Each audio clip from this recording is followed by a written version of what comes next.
Welcome to Crossing the Vector Line. This week we're discussing how music affects the tone of your message. And I'm no videologist. We'll talk about Danny the Elfman. And the #1 mistake people use when including music in their video. Hang out with us. Hi, I'm Braden. I'm Craig. Today we're talking music and movies. This is one of the main ways that you can help to elicit an emotional response in your viewers. Yes, you can use this to either compliment your message, or you can use it to completely agitate your audience and kind of unnerve them and give them this sense of what is going on here. That's but a right. great example of how it complements the message is Titanic. Sure. Right? Classic example, beautiful music score. Are you ready to go back to Titanic? It's just like this heartwarming, melting, at other times heart-wrenching music that just really goes along with the scene. Yeah, and you know that they're melded together well when a lot of times you don't even think, oh, that music is beautiful. You know, it's there, it's part of the story, it's part of the whole experience, and it's not necessarily calling a lot of attention to itself, but it's getting the job done. You know it's there, and now you can recognize it. It's like an iconic. As soon as you hear it on a recorder, you're like, Titanic, I love that movie. Yeah. The king of the world!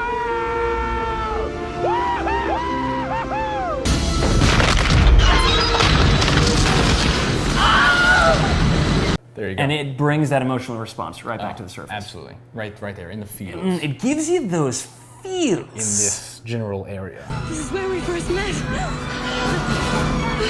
But then sometimes the music itself almost kind of leads you in a different direction than what you're seeing, the message that you're seeing visually. Another classic example, The Shining. That music score, nothing happens for the first half of the movie. You get a few, the kid sees those visions, but other than that, it's he's typewriting, and the movie's Fine. oh, nothing happened. Yeah, there's something about the music that's putting you on edge, and you may not even realize that it's happening, because what you're seeing isn't scary. Not at all. But the music, man, giving you those creepity creeps. I mean, everyone kind of knows what's coming in the end. Everyone's seen that, classic visuals there. The build up to it is just so well crafted. Stanley Kubrick did a great job selecting the music for it to get you on edge, and then the build up when it finally happens, your brain. So we want to kind of do an interesting experiment where we take a clip of something that we've produced, show you what happens when you substitute that music track, and how differently the visuals appear to you and make you feel. And how do you interpret the setting of the scene, okay? So it's the same thing happening each time. That's right. The only thing different is going to be the music. So check this out.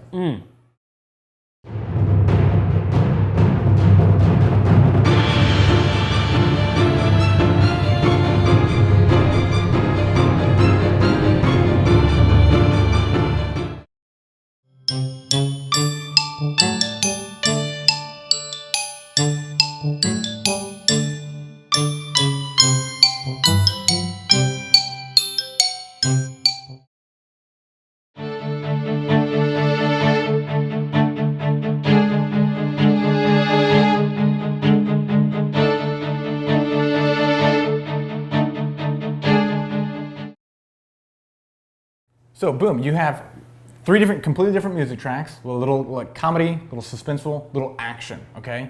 Each one, same visuals each time, Yeah. but notice how that music changed the setting, changed the whole tone of the scene, and that's the only thing. Yeah, it's just as essential to the method of storytelling that you're using as the story itself. Really think about the music that you're going to use, because it's going to change how they view what they're seeing. With great music.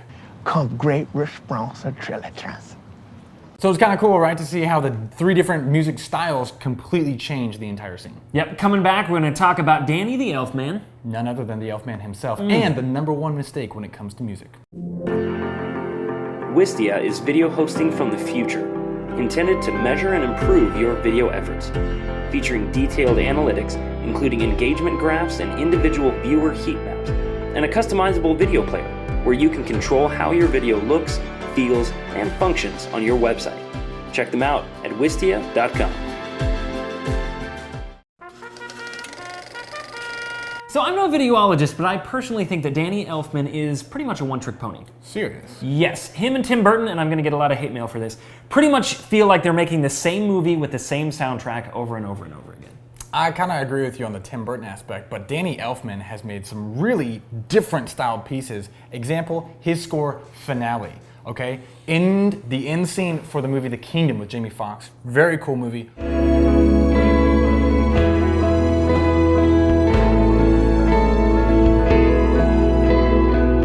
Very emotional. Also, even more well known, Rango, the little Johnny Depp voiced lizard movie.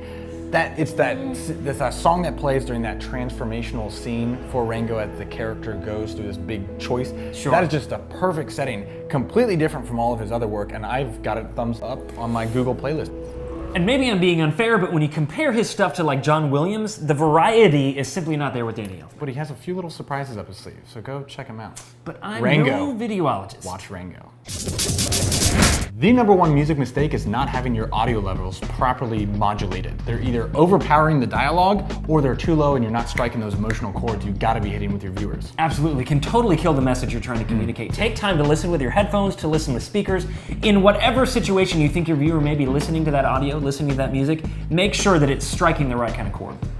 What are your favorite or least favorite music movie moments? And tell me how they gave you those feels. Right there. That's this week's Crossing the Vector Line. Thanks for stopping by! How music sets the tone of your videos. The tone. So get it? Because it's like, The tone. welcome to Crossing the Vector Line. Dang it. Is that John Williams? I don't think so. Hi. Hi. Is that, oh, Hi. We're recording. Yep. No, it's not. They're, It's fine. they're here. No, it's fine.